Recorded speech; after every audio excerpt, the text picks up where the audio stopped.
Welcome back. All right, so we're 1 month into the season.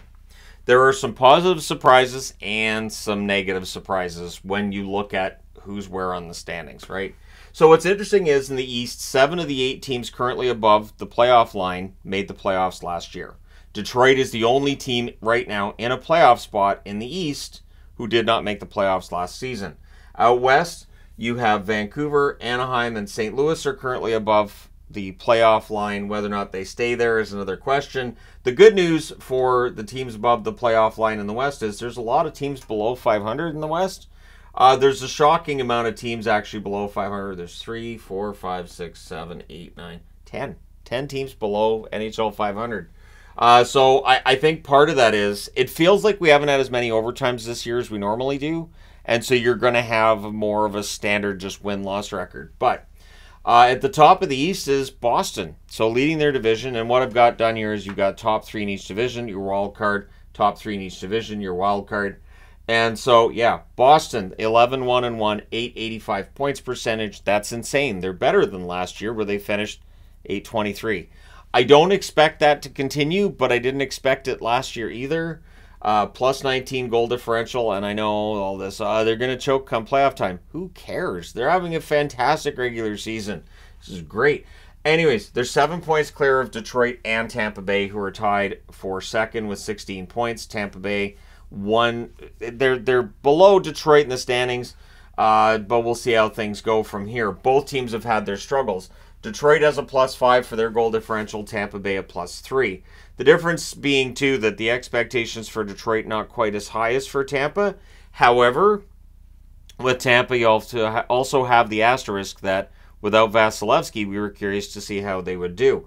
And how they would do is, well, they've won 6 out of 14 games, but 4 of their losses are in extra time. So they still stay above 500, and they're still in a playoff spot as a result. So they're scoring enough goals to outscore their goaltending issues. And while Johansson's been doing his best, he's not Vasilevsky. Same with Tompkins when he's in there, not Vasilevsky. But Tampa Bay's done a good job of navigating it so far. And for Detroit, they have that hot start that still got them above the line. Now they need to heat up again. The Rangers lead their division, 10-2-1 record, 21 points. 808 is their points percentage. They've got a 5-point cushion on the Carolina Hurricanes.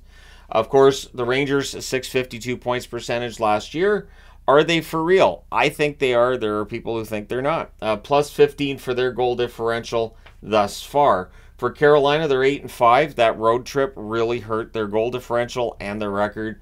So they just have a +1, but their goal differential should get better. 615 points percentage is down from last year's 689.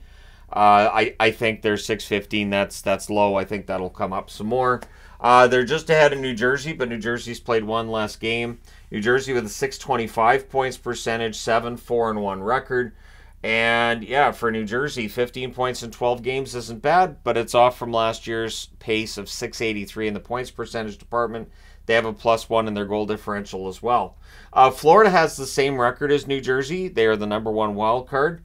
7-4-1 record, 625 points percentage, no points or 0 goal differential. So if the playoffs started today, Boston would play Toronto, the Rangers would play Florida, Carolina would play New Jersey, and Detroit would play Tampa. Bring it on. That would be very interesting first round of the playoffs. And I know there's Toronto fans watching this that are like, oh no. Yeah, that's where it is right now. Things are going to change. But yeah, so for Florida, they've had a good run. Their points percentage at 625 is already better than second and third place in the division. They do have games in hand, and it's better than the points percentage they had last year. Toronto, not so much. 538, down from last year's 677. Their negative goal differential as well. It's all ugliness right now from Toronto, a -3 there. They're just above Montreal, who have the same number of points. They're a -7 in the goal differential. The difference being Montreal wasn't supposed to be a playoff team. They had a 415 points percentage last year. They were expected to get a little better this year. Well, they're significantly better.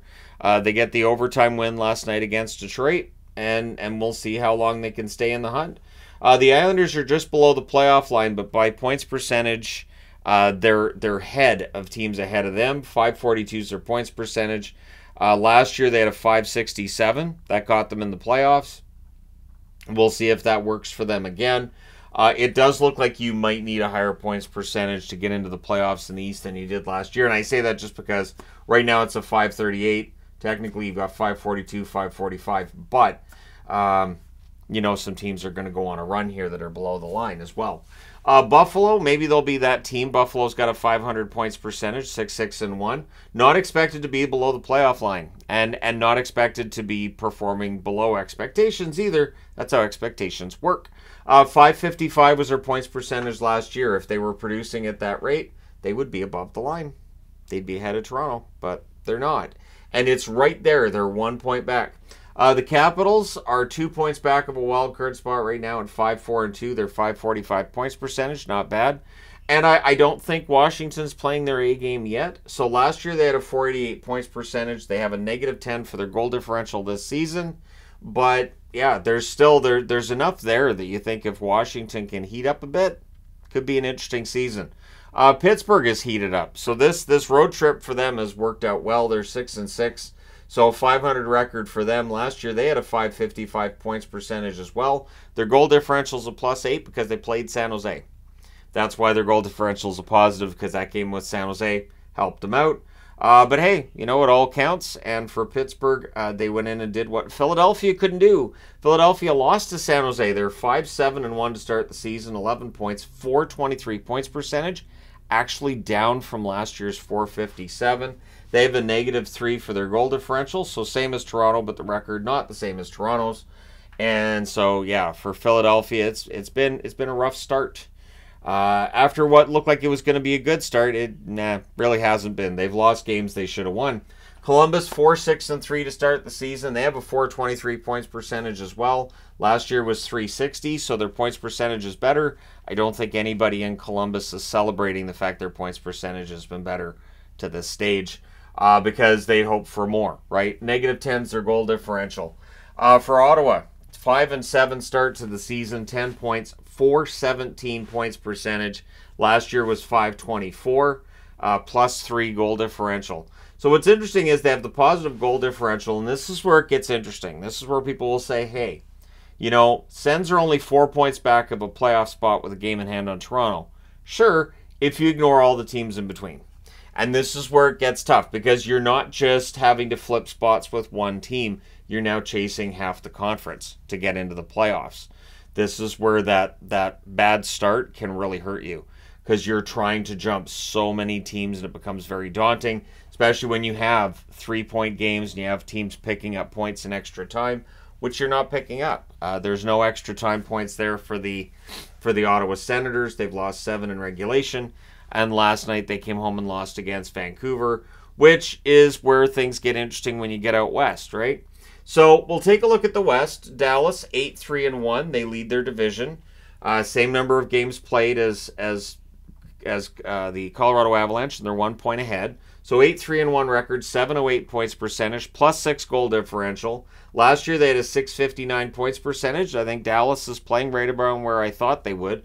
Not how they would. I don't think it's been as pretty as I thought it would be. Colorado 8-4, and Colorado's mildly in trouble at this stage. I would say after that loss against Seattle, losing 4 out of 5 should be concerning. 667 is their points percentage, though. Last year, 665. So they're still, their record's right around where it was last year. Their goal differential is also a +6. And again, they're only 1 point back of first place. Winnipeg's only 1 point back of first place as well. 7-4-2 start. 615 points percentage. Last year, 579 was their points percentage. They have a +3 in their goal differential. Now, they've played one more game than both Dallas and Colorado, but still, them being 1 point out of first, I don't know, maybe all that talk about how mediocre Winnipeg was, maybe it was incorrect. Again, I've said for years now, Winnipeg has a really good roster if they can get it going, and right now I think they're playing quite well. Then you get to Vegas. Vegas 11-2-1 start, 23 points. So they're tied with Boston atop the league. Right now, though, Boston has 1 less regulation loss, 1 less game played. So Vegas 821 is their points percentage. Last year was 677, so they're really far ahead of that. Their goal differential is +21, and they've got the ultimate trap game tonight with a home game against San Jose. Doesn't get more trappy than that. But for Vegas, it's been remarkable. This is a team that won the Stanley Cup. There's supposed to be some kind of a Stanley Cup hangover. I was informed of a hangover. There hasn't been a hangover. Ironically, the team from Vegas not experiencing the hangover. I can't make this up. Vancouver, the most ridiculously good start that no one expected. I don't think even Vancouver management would have expected this. A 10-2-1 run from the Canucks for 21 points, 808 points percentage, the same as the Rangers. The difference being they have a plus 33 in goal differential. That's insane. And a 506 points percentage last year. So they're 300 points ahead of last year's pace. Is it sustainable? Not at that level. Is it fun? Yeah, kind of. So Vancouver sits 2 points back of first overall in the NHL, where Boston resides, and Dallas leads their division because it's a sign of the apocalypse, people. At any rate, Vancouver, I hope they can keep it up. I'm not going to be too upset if they don't, but because it's been a fun ride. But hey, it's been great. LA 8-2-3. They had the overtime loss last night, so they have 19 points in 13 games. They're 2 points back of Vancouver. 731 points percentage, much better than last year's 634, and they have a plus 16 in their goal differential. So LA, Vegas, Vancouver, all of them, high goal differentials, really good numbers. Overall stats are quite good. That's 731 for LA. That would lead the Central Division. It would put them second in both the Atlantic as well as the Metro. I think my brain just has a hard time waking up at times. It's like, wait, you're asking me to think more stuff? But anyways, yeah, LA in any other division, they'd be higher up. And yet, in the Pacific, they're third. So it's interesting how that works, right? So right now you'd have Vancouver and LA. Man, it's like in the East, you'd have Boston, Toronto, Rangers, Florida, Carolina, New Jersey, Detroit, and Tampa. Out West, you would have Vegas against St. Louis, Dallas against Anaheim, Colorado, Winnipeg, and Vancouver, LA. Vancouver, LA, I'm just thinking about it makes me think, man, that'd be awesome. That'd be a great series. And then you've got Anaheim sitting in a wild card spot. 583 points percentage at 7-5. Last year they had a 354. So they're batting well above what we thought their average would be as well. That 583 is insane, and a positive goal differential plus 3. Big test for them tonight, though, against Philadelphia. We'll see if they really and truly have shed that rebuild, or if their winning streak is done and now they're going to struggle with a losing streak. Can be very streaky this time of year. St. Louis 6-5-1 off of a win last night, so they have a 542 points percentage. Last year it was 494. St. Louis, I think, is overachieving maybe a little bit, but again, early in the season still, and they've won half their games. We'll see whether or not they can get on a bit of a run themselves. But they are above the line, and just below the line is Arizona at 6-6-1, so they have a 500 points percentage, not save percentage. They wouldn't have a win if they had a 500 save percentage. But yeah, so same record as Buffalo. Last year, though, Arizona 427 points percentage. They also have a positive goal differential of plus 5. Arizona's good. Yeah, they're just good, and I think they're going to stay in the hunt for a while. Seattle's pulled themselves back into the hunt, so they have 13 points, which is tied with St. Louis for that second wildcard spot.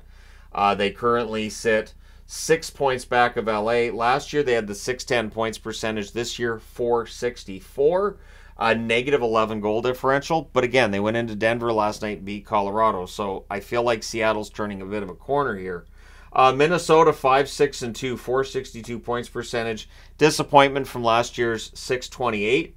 They have a negative 8 for their goal differential. There's still enough parts to this roster to think, you know what, they can turn it around. And again, they're only that 1 point back, right? Chicago 5-7 is their record, 417 points percentage, negative 10 goal differential. But last year they had a 360 points percentage. So adding Bedard, I think, has helped. And Bedard had his first career 4-point game last night. I don't think it's going to be his last. I don't get the feeling that's going to be the last time that we talk about Bedard getting 4 points. Probably more of those 4-point games this season.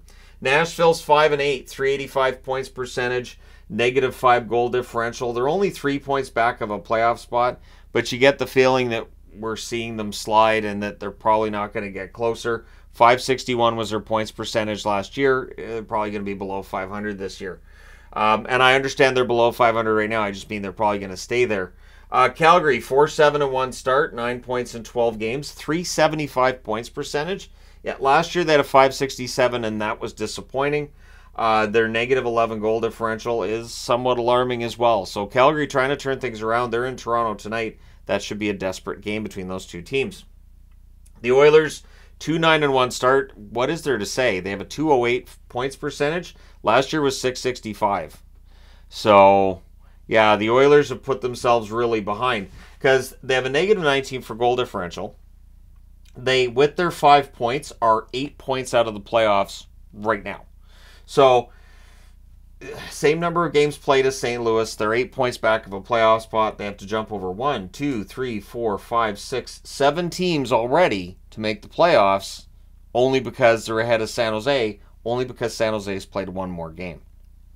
San Jose now has a 192 points percentage, which is still off of last year's 366. Negative 41 goal differential for San Jose.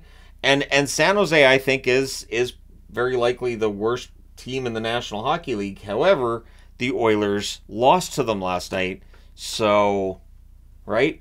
We'll see whether or not San Jose takes advantage of a Vegas team that would be forgiven for overlooking them tonight and maybe pull off a surprise win, get on a 3-game winning streak. I'm not thinking that's going to happen, but stranger things have happened in this league. So let me know your thoughts in the comment section below. Which teams that are above the playoff line do you think, yeah, they're going to stay there, and which ones won't? And it is interesting looking at the East and seeing how many teams are still not in the playoffs if they started tomorrow, who maybe were expected to be there. So is this not going to be the year of a big breakthrough by teams in the Atlantic after all? Can Detroit keep their position? This kind of stuff. And then out west, how do I describe what Vancouver's been able to do so far, and the fact they're only 2 points back of first in the entire National Hockey League? If you told me a month into the season the Canucks would be 2 points out of a playoff spot, I would have been like, sadly, all right. But 2 points out of first in the NHL, if you told me that, I would have told you that, it's not fun to tease people, and please be nice, and why are you teasing Canuck fans? It's terrible. But here we are. Let me know your thoughts in the comment section below as always. Which team's the biggest surprise, positive or negative? Don't forget to hit like and subscribe if you're browsing your way through. You just happened upon this video or just because you feel like it. Thank you guys so much for watching, for all your support. I will talk to you again soon.